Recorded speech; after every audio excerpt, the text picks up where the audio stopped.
Mr. Speaker, our government intervention in the economy, the private affairs of citizens, and the internal affairs of foreign countries leads to uncertainty and many unintended consequences.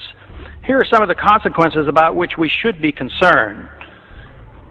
I predict U.S. taxpayers will pay to rebuild Palestine, both the West Bank and the Gaza, as well as Afghanistan.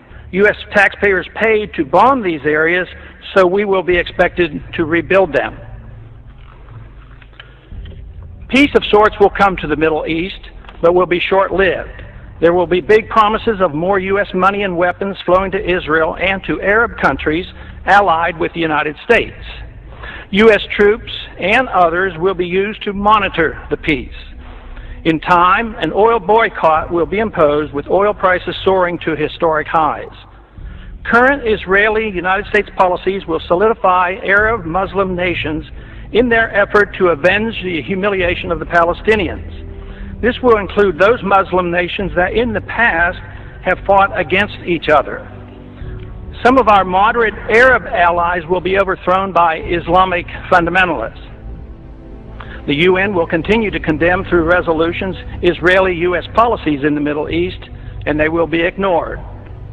Some European countries will clandestinely support the Muslim countries and their anti-Israel pursuits. China, ironically assisted by American aid, much more openly will sell the militant Muslims the weapons they want and will align herself with the Arab nations. The United States, with Tony Blair as head cheerleader, will attack Iraq without proper authority, and a major war, the largest since World War II, will result. Major moves will be made by China, India, Russia, and Pakistan in Central Asia to take advantage of the chaos for the purpose of grabbing land, resources, and strategic advantages sought after for years. The Karzai government will fail, and U.S. military presence will end in Afghanistan. An international dollar crisis will dramatically boost interest rates in the United States. Price inflation with a major economic downturn will decimate U.S. federal government finances and exploding deficits and uncontrolled spending. Federal Reserve policy will continue at an expanding rate with massive credit expansion, which will make the dollar crisis worse. Gold will be seen as an alternative to paper money as it returns to its historic role as money.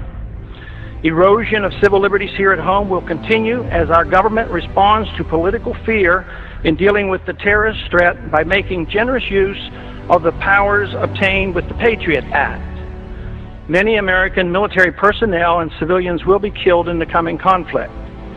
The leaders of whichever side loses the war will be hauled into and tried before the International Criminal Court for war crimes. The United States will lose the war, but neither will we win. Our military and political leaders will not be tried by the International Criminal Court. The Congress and the President will shift radically toward expanding the size and scope of the federal government. This will satisfy both the liberals and the conservatives. Military and police powers will grow, satisfying the conservatives. The welfare state, both domestic and international, will expand, satisfying the liberals. Both sides will endorse military adventurism overseas. This is the most important of my predictions. Policy changes could prevent all of the previous predictions from occurring. Unfortunately, that will not occur. In due course, the Constitution will continue to be steadily undermined and the American Republic further weakened.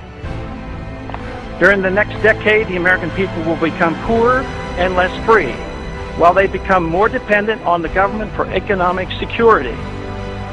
The war will prove to be divisive, with emotions and hatred growing between the various factions and special interests that drive our policies in the Middle East. Agitation from more class warfare will succeed in dividing us domestically. And believe it or not, I expect lobbyists will thrive more than ever during the dangerous period of chaos. I have no timetable for these predictions, but just in case, keep them around and look at them in 5 to 10 years. Let's hope and pray that I'm wrong on all accounts. If so, I will be very pleased. The gentleman has expired.